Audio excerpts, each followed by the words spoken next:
Upcoming ప్రోమోలో జరిగిన సీమంతం వేడుకలో అహల్యని సపోర్ట్ చేస్తూ గౌతమ్ చేసిన పనిని గురించి తలుచుకుంటూ అర్జున్ సుభద్ర ఇద్దరూ కూడా వాళ్ళ రూమ్లో బాధపడుకుంటూ గౌతమ్ గురించి మాట్లాడుకుంటూ ఉంటారు. అప్పుడు అర్జున్ సుభద్రతో గౌతమ్ లాంటి కొడుకుని దుర్మార్గుణ్ణి కానీ పెంచి పెద్ద చేసినందుకు మన ఇద్దరం కలిసి ఎంత పెద్ద శిక్ష వేసుకోవాలి సుభద్ర అని బాధపడుతూ ఉంటాడు.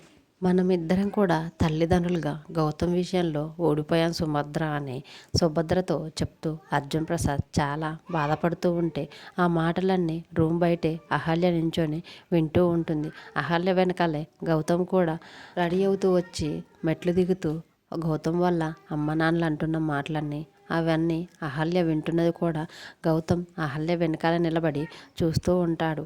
ఎప్పుడైతే అర్జున్ సుభద్ర గౌతమ్ గురించి చెడ్డగా మాట్లాడుకుంటారో అప్పుడే అహల్య వాళ్ళిద్దరి మాటలు విని చాలా బాధపడుతూ ఎలాగైనా సరే నిన్న జరిగిన శ్రీమంతంలో గౌతమ్ గారి తప్పు ఏం లేదని అర్జున్ సుభద్ర గారికి చెప్పి ఎలాగైనా గౌతమ్ గారిని వాళ్ళ తల్లిదండ్రులతో కలపాలి అని వాళ్ళ ముందుకు వెళ్ళి మోకాల మీద నిలబడి తన రెండు చేతులు జోడిస్తూ గౌతమ్ గారి నుంచి చెప్తూ ఉంటుంది. గౌతమ్ గారు అర్జున్ సుభద్రలతో ఏం చెప్తుందో గౌతమ్ గారిని తన మాటలతో అహల్య తన తల్లిదండ్రుల దగ్గరకు ఎలా చేరుస్తుందో మిస్ కాకుండా చూడాలంటే ఈరోజు జరిగే ఎపిసోడ్ని ఖచ్చితంగా మిస్ అవ్వకండి. ఈ వీడియో కనుక మీకు నచ్చితే ప్లీజ్ లైక్ చేసి మన ఛానల్ని సబ్స్క్రైబ్ చేసుకోండి. Thanks for watching.